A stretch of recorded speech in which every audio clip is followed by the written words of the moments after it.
Do you need to perform a Saab 9.3 battery replacement? Well, today I'm going to show you how to change the battery in your Saab 9.3. I'm also going to show you how to get the battery tray out.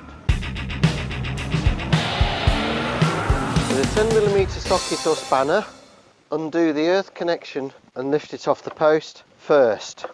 Always disconnect the negative first, then disconnect the positive. Then with a 13mm socket on an extension, undo the 13mm bolt that holds the battery in place. And once loose, push the retaining block away from the battery. And now simply lift your battery out.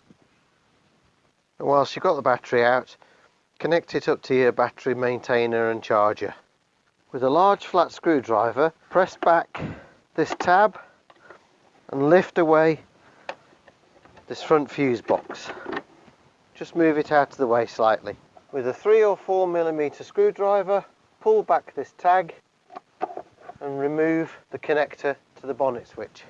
With a T40 Torx bit, also on an extension, remove 1, 2, 3 Torx screws. And now simply lift the battery tray out of position and work it past this coolant hose. It's not necessary to undo the clamp bolt all the way because the bolt goes into swivel joints here. There's one there for the petrol and one there for the diesel, depending on what size of battery you've got. Now put the battery box back in the way it came out. Don't lose your leads, and you'll probably find that the head of the bolt nearest the battery clamp is considerably more rusty than the other two. So I'm swapping the positions of these bolts around. Slot the front fuse box back into place and don't forget to reconnect the bonnet open switch. This coolant hose fits into clip features along the side of the battery box cover, which I leave off, so I tie wrap the hose to the side of the battery box. Drop your battery back into place, being careful not to trap your terminals. Make sure to get the clamp over the lip at the bottom and tighten the clamp back down. A word of caution though, that bolt only goes into plastic. In another video I'll show you how to do a repair to those to make them much more robust.